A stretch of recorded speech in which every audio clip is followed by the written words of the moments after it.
Bom dia, queridos alunos, bom dia, queridos professores. É uma satisfação enorme estar com vocês. O nosso bom dia aí para a turma de Capitão Coivaras, de Fartura do Piauí. Bom dia aí também, Joaquim Pires, Ilha Grande. Enfim, o nosso bom dia a todos vocês, tá?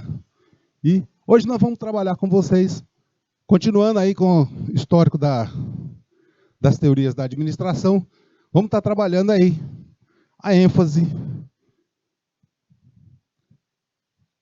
no ambiente e na competitividade, tá certo? Nosso roteiro da aula está aí para vocês.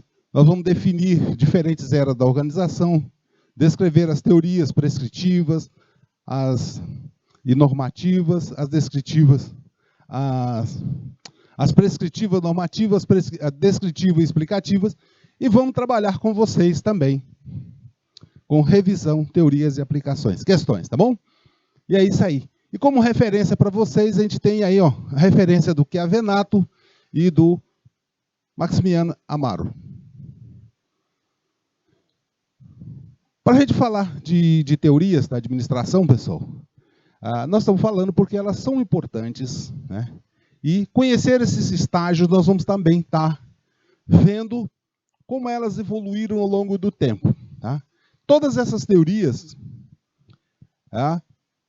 embora elas tenham algum tempo, não podem ser consideradas erradas. São todas elas, né, válidas em alguns aspectos. Né?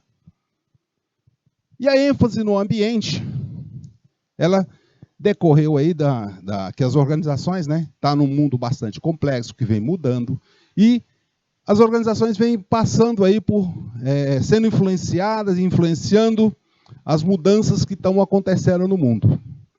E é esse meio ambiente que as organizações funcionam. Tá?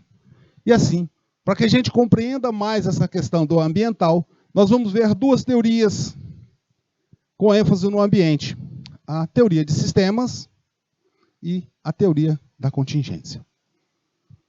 Bom, para a gente entender primeiro, vamos começar falando aí com vocês sobre a teoria de sistemas. Tá?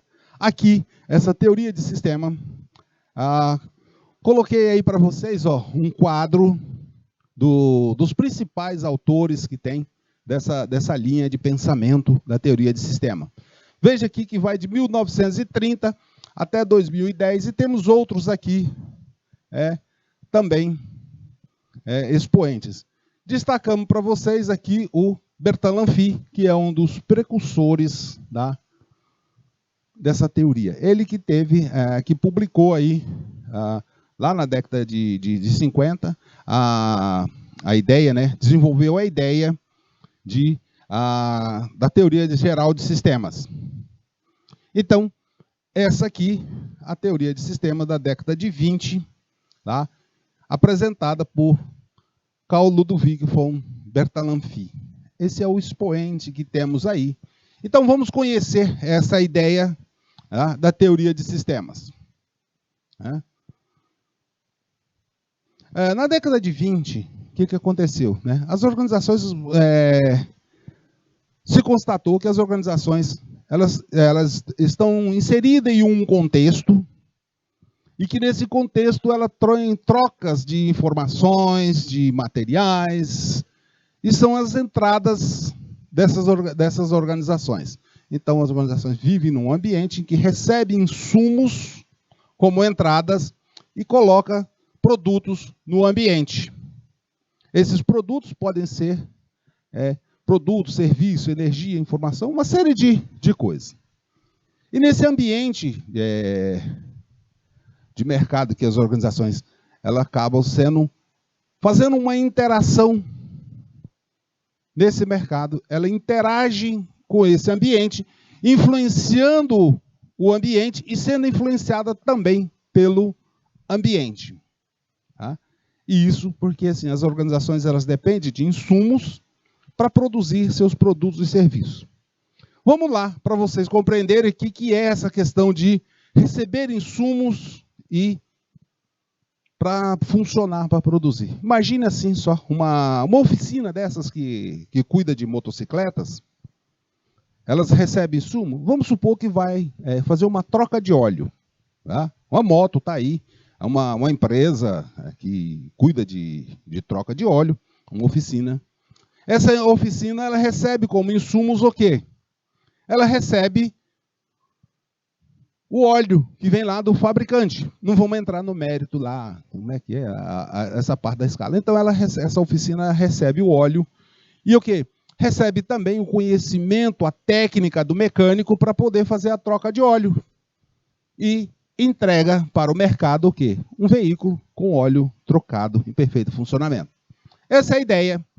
Assim temos também outros tipos de organizações, como nós temos aí uma panificadora que recebe farinha, fermento, tá? E essa farinha e fermento que é misturado e trocado, e coloca no mercado pães. Mas as organizações, né, nós podemos ver ela com duas características. Uma delas é a totalidade, ou seja, a visão global da organização, né, e que se mostra, né, como um todo que é diferente da soma das partes. Vamos ver, por exemplo, aqui o exemplo da água. Né? A água é formada o quê? Por H2O, não é isso? Ô professor, aula de química. Não, só para a gente ver que há essa questão. Quando nós olhamos a água, ela tem uma característica, não tem? Tem a característica da água ali, ela é translúcida, né? Transparente, né? E ali é uma mistura de hidrogênio e água. Mas se nós olharmos as características da água, nós vamos ver que a água tem uma característica específica. Ela pode estar no estado gasoso, pode estar no estado líquido, estado sólido. Tá? Mas também, se nós separarmos o hidrogênio e o oxigênio, nós vamos ver que o hidrogênio e o oxigênio têm características específicas, que é diferente da água.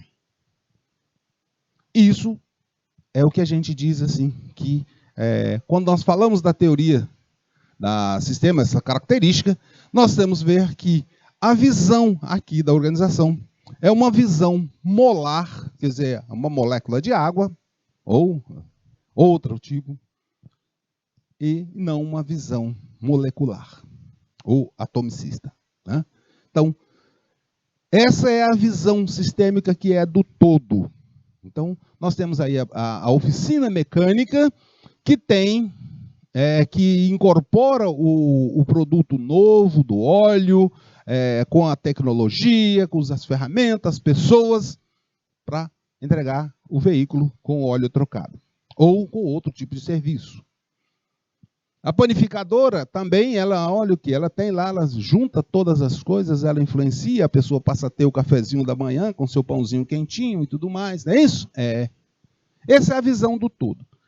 Mas também, quando nós olhamos dentro das características de sistema, nós vemos que todo o sistema tem um propósito. Tá? As organizações, todas elas têm um propósito. Por exemplo, a panificadora tem um propósito de quê? Produzir o pão e outros produtos que ela faz também. A oficina mecânica lá, que troca o óleo, ela também tem a característica de o quê? Entregar o veículo com... O hotel tem lá, entregar a acomodação das pessoas e tudo mais. Nesse sentido, pessoal, nós vimos que toda organização tem um propósito, um objetivo.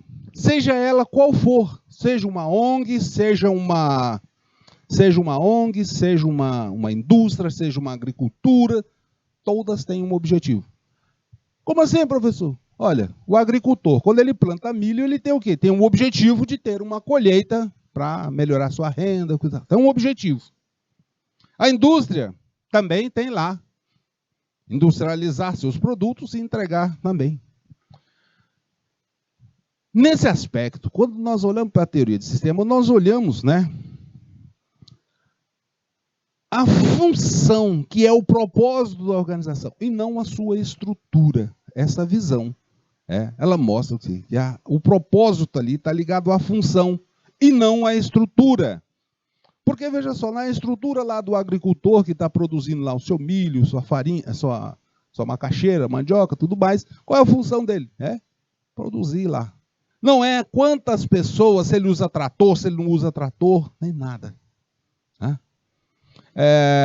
E essa função, pessoal, de cada parte do sistema, compõe um todo. Veja só, nós temos, fazendo um comparativo aqui com o corpo humano, nós temos aí que todas as partes, né, do corpo humano, tipo exemplo aí, o aparelho respiratório, o aparelho digestivo do corpo humano, todos eles têm uma função específica. O respiratório, fazer, né, a conexão respiratória das pessoas, pegar oxigênio e tal. A função digestiva, tá, do sistema digestivo tem lá, digerir os alimentos e tal. Cada um tem sua função. Mas o que importa é o todo. O que importa é o todo. Porque o ser humano, ele é um conjunto do todo. São todos os sistemas funcionando. Agora, os sistemas nós também podemos classificar eles, né, de forma diferente também. Quanto aos sistemas que eles podem ser um sistema físico concreto, que aqui está esse sistema físico e concreto, ele parte de que nós temos, aí nesse meio, temos os equipamentos, as máquinas, objetivos e as causas reais, né? É a parte, como é que a gente chama lá na informática, chama de hardware, né? Quer dizer, é a parte do produto, do artigo, né, que pode ser descrito, desempenho. Quando você olha no sistema da panificadora, nós temos lá a maceira, temos o forno e tal, não é isso? E temos a parte também abstrata, né? E temos a parte abstrata ou conceitual, que aí nós vamos estar com os conceitos, as teorias, a filosofia, os planos, hipóteses e ideias. Pegando o caso da nossa panificadora, nós temos aí que a parte física são as máquinas, o forno, a maceira, tá? Todos aqueles equipamentos, tá? A matéria-prima, o trigo, a farinha. Quando nós vamos para a parte conceitual, é o modo de fazer o pão, é a técnica de fazer o pão, e isso é a parte software, né? Nós chamamos, é a parte maleável, né? A parte flexível, porque eu posso produzir o pão, massa grossa, massa fina, são técnicas diferentes, mas tudo são pão, do mesmo jeito, né? Mas são técnicas diferentes, aí é mais flexível, mais suave, tá?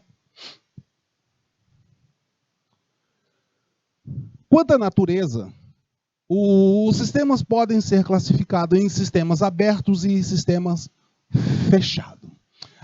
Falando de sistema fechado, né, até coloquei um cadeadozinho aí, né, para vocês verem, né, que é fechado. Né. Pessoal, aqui esse sistema seria aquele que, eu estou falando, veja só o tempo verbal, né?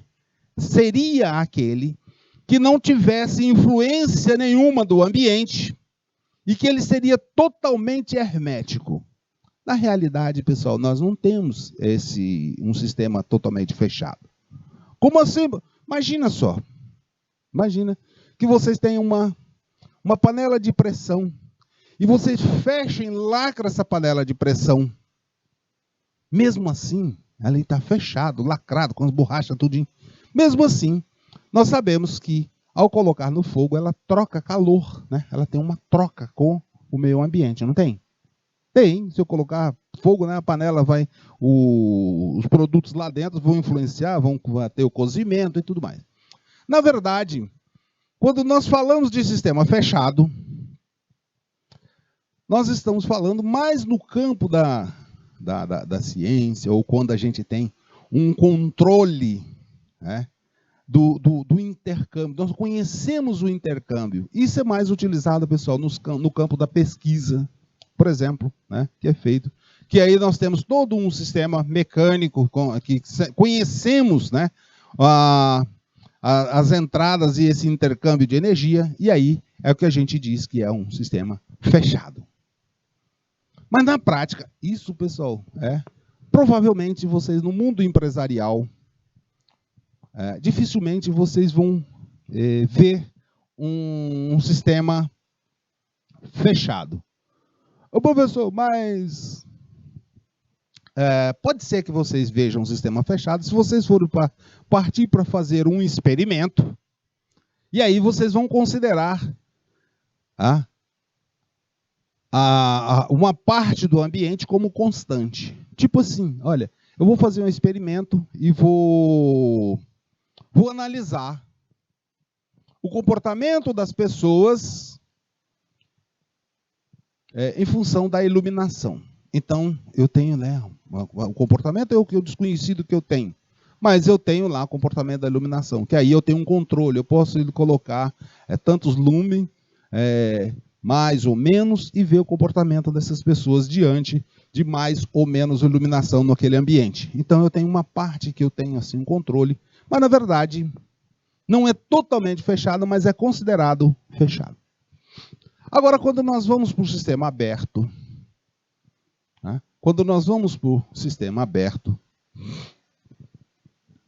nós podemos dizer que ele mantém relações em intercâmbio com o meio ambiente.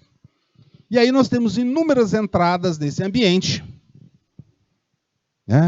No caso das empresas, eu tenho entradas nas empresas, eu tenho a mercadoria que entra, a matéria-prima, a energia que vem pela companhia elétrica, a tecnologia que vem com as pessoas que são contratadas e tudo mais. E assim, nesse ambiente, as organizações precisam ter adaptações, precisa estar pronta para se adaptar e se ajustar constantemente em função das condições ambientais. Esse processo adaptativo, ele é contínuo e a organização entra num processo de aprendizagem, de auto-organização constante. Professor, como é que é esse negócio aí? Imagina só, na década de 70, ainda a maioria das organizações não estavam informatizadas. A maioria das organizações era tudo sistemas, todos manuais. A partir da década de 70, olha só as mudanças que tem. Começa a entrar o computador, e aí a partir da década de 80, 90, 2000, aí entra a internet no meio e todo esse processo mudando. E hoje as organizações, quem diz que uma organização hoje não tem dependência de um equipamento de informática? Pelo menos a maioria delas tem. Raras exceções não têm essa dependência. Hoje a gente vê, até na agricultura, que a gente pode pensar assim, mas hoje a gente tem já vi até propaganda de um drone, que o que facilita o agricultor para ele fazer uma vistoria na área plantada. E aí ele consegue ter, em vez de ele se deslocar por toda a plantação, ele com o drone, com a câmera e com o sistema adequado, tem todo um equipamento preparado, tudo. E aí ele faz um sobrevoo na propriedade, na área de plantação, e ele pode detectar problemas. Ele vai gravando, filmando, e depois ele tem tempo para analisar. Veja que até na agricultura hoje nós temos muita tecnologia também. E no sistema, sempre nós vamos ter... Agora estamos vendo a organização como um sistema, e essa organização ela tem entradas ou input, que são aqueles equipamentos materiais que dão um impulso para que a organização comece a funcionar. É a matéria-prima, é a energia, é a informação, é a tecnologia que entra nesse ambiente, e esses materiais passam por um processo de transformação, que é onde se junta as partes, que pega lá, vamos dizer, nosso exemplo da padaria, que pega o fermento, que pega a farinha, que pega a água, que pega a técnica lá do padeiro, que faz a mistura e tal, e coloca no forno, tal, com tudo lá, e que sai o produto final. E esse produto final é o resultado de todo esse processamento e dessa interação que tem da organização que passa pelas entradas, e o processamento e vai saindo. Mas veja só, nem tudo é perfeito e nós precisamos checar, porque quando nós falamos de organização, nós falamos em planejamento, e para ter um planejamento, nós precisamos também verificar se o que está planejado está acontecendo de acordo com o que foi estabelecido. Então, eu tenho um objetivo de produzir pães massa grossa. Então, eu preciso saber se esses pães estão saindo pão massa grossa mesmo, ou se está saindo pão massa fina, ou se aquele pão está saindo com condições,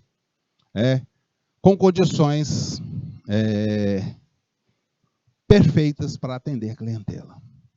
E isso tudo, pessoal, dentro de um ambiente em que nós temos aí as pessoas, as pessoas, os funcionários que entram e saem na organização todos os dias, temos aí as matérias-primas, os contatos com fornecedores, fornecimento de energia elétrica, e depois temos a entrega do nosso produto aos clientes. Tudo isso nesse contexto da nossa organização.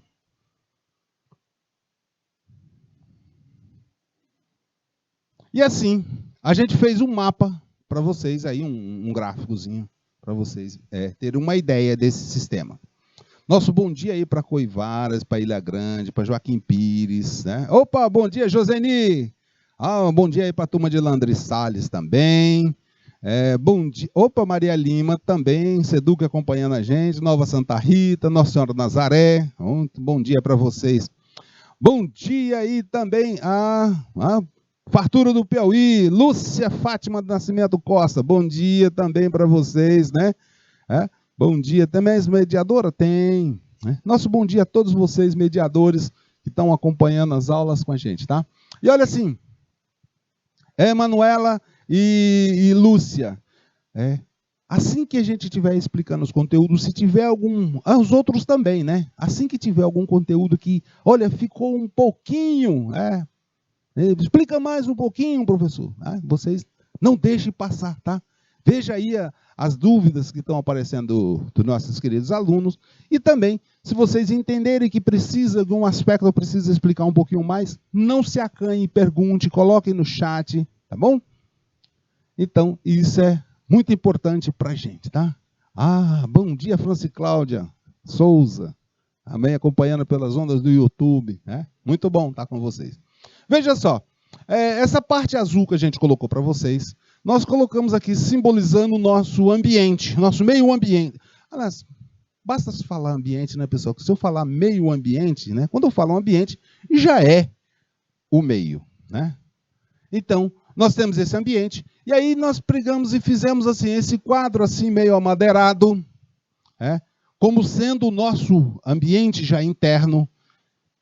E veja que no ambiente externo, nós colocamos aí, esses quadrinhos amarelos, nós colocamos aí os sindicatos, os concorrentes, os fornecedores, instituições financeiras, a comunidade, o governo, acionista, tudo que está fora da organização.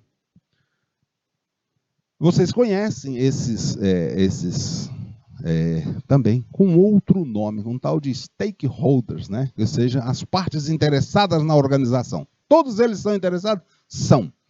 E aí, veja só, nesse ambiente interno, nós temos o que nós chamamos de entradas, e aí dessas entradas nós colocamos pessoas, matéria-prima, máquinas, equipamentos, ferramentas, as pessoas, a energia, o tempo, o espaço e outras também.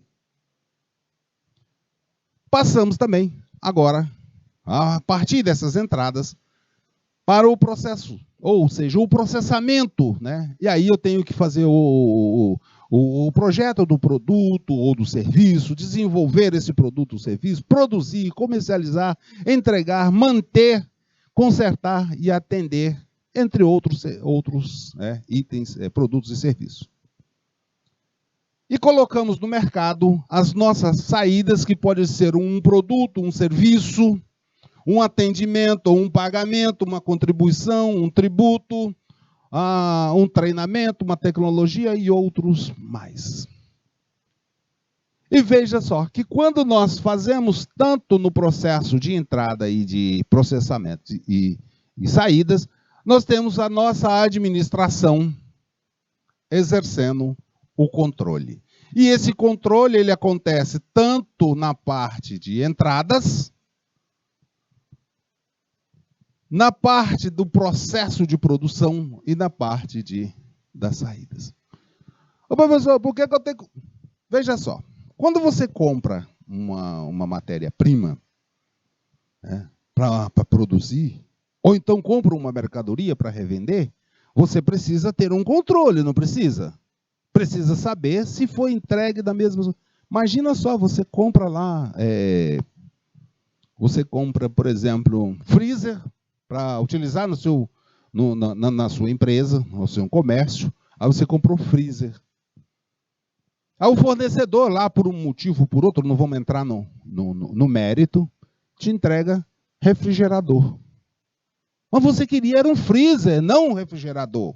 É porque você queria colocar lá os seus bebidas e tal, os produtos, a galinha, os produtos congelados, no freezer que vai conservar mais, não é isso? E não refrigerador. Refrigerador é apropriado para outros tipos de coisas que você não estava. Ou então você comprou a farinha, comprou lá farinha de trigo para fazer pão, e o camarada te entrega o trigo mesmo, puro, lá, do jeito que veio da roça. Né? Não faz sentido, né? Então, por isso você precisa ter um controle. E também, lá durante o processo de produção, no processamento, também você precisa ter um controle, porque imagina só, você planejou fazer pães massa grossa. Ô, professor, é o termo que eu aprendi, né, para o pão tipo francês, né? Para o pão tipo francês, eles apelidaram de pão massa grossa. Mas a massa grossa aí é só força de expressão, que é muito gostoso. Eu prefiro. E ainda durante esse processo, você planejou fazer pão massa grossa. Por uma razão ou por outra razão, lá o padeiro está fazendo pão de forma, ou pão massa fina. Então, se eu planejei pão massa grossa, então eu tenho que ter o controle para saber se realmente ele está fazendo o que foi planejado. Lá na panificadora, planejou fazer pão de chocolate, aí está fazendo bolo de chocolate e está fazendo bolo de baunilha. O cliente encomendou, foi bolo de chocolate, não foi de baunilha. Isso é controle e feedback que a administração precisa ter. E também, nas saídas, nós temos aí também que fazer o controle, e nesse controle aí, nós precisamos também estar sabendo aí o que está realmente sendo entregue. O produto está sendo entregue de acordo com o que o cliente pediu? A noiva e o noivo lá na festa, para fazer a festa de casamento, encomendou o bolo para ser entregue, um bolo lá, todo com design e tal, sabor e tudo direitinho lá que foi pedido, que pediu para ser entregue às 17 horas da sexta-feira, porque a festa vai ser mais tarde um pouquinho e tal. Eu preciso saber se realmente está sendo entregue. E se o bolo realmente está sendo adequado, do jeito que foi pedido, entregue. Também, se está se pagando os tributos, se está pagando os fornecedores, os funcionários, tudo precisamos saber se está. E isso que nós falamos das saídas. E também, mais ainda, se o acionista está recebendo lá os seus dividendos. Bom dia, Pajeú! Bom dia novamente aí, Raíssa, de Landry Salles. Muito bom estar com vocês também. Então, essa aí é uma ideia global, que a gente tem para vocês, né, de um sistema organizacional, sistema aberto. Observem, pessoal, que nessa imagem, tem algumas coisinhas, alguns detalhezinhos que é importante vocês observarem. Veja só. Eu vou colocar bem aqui assim. Vamos pegar esse trechinho aqui. Observem que nesse trecho aqui, que está essa linha aqui, né, ela não é fechada. Ela é pontilhada, não é isso? Por que intencionalmente eu fiz isso? Aqui também, vocês vão perceber, olha aqui, também, tracejada, tracejada, tracejada, não é isso? Isso para dar a ideia para vocês que esse sistema não é fechado, ele tem trocas, tá? E nessas entradazinhas aí são onde faz a troca, a entrada e saída de alguma coisa com o ambiente. E dentro dos próprios ambientes também nós temos entrada e saída. Veja que todos esses quadrinhos, nós colocamos aqui como sistema fechado, aberto. Né? Não coloquei aqui, pessoal, né? Não coloquei aí, porque aí seria outro estudo. Tá? Nos quadrinhos amarelos não coloquei pontilhado, porque aí seria outro estudo e tudo mais. Então, não é nosso foco aqui. Nosso foco é dentro da organização e saber que ele tem uma troca com o ambiente o tempo todo. Agora sim, nós precisamos saber também que dentro dessas características dos sistemas, nós temos esses sistemas, agora falando somente de sistemas abertos, nós temos aí algumas características e entre elas nós temos aqui a homeostasia e adaptabilidade. Pois quando nós falamos de homeostase, pessoal, é aquele mesmo pensamento lá da biologia, tá? Que busca, né, quando você coloca, né, tá, vai ter um equilíbrio. Na química também tem isso, né? Se vocês, por exemplo, colocarem sal num pedaço de carne e deixar por um tempo, o que vai acontecer? O sal vai acabar se homogeneizando, né? Vai tendo uma homeostase com um pedaço de carne e o tempero vai pegando em todo o pedaço de carne. É claro, né? Tem que ter um tempo, né? Tem que ter um tempo, não é assim, bum, já está, né? Essa homeostase ela acontece em tempos diferentes. Mas nós vamos fazer o seguinte, pessoal. Nós vamos voltar com vocês. Vamos dar uma pausa nesse tempo, quando já está no limite desse horário. Vamos dar uma pausa e volto a falar com vocês sobre essas características. Daqui a pouquinho nós estamos de volta com vocês, tá bom? Rapidinho a gente está de volta.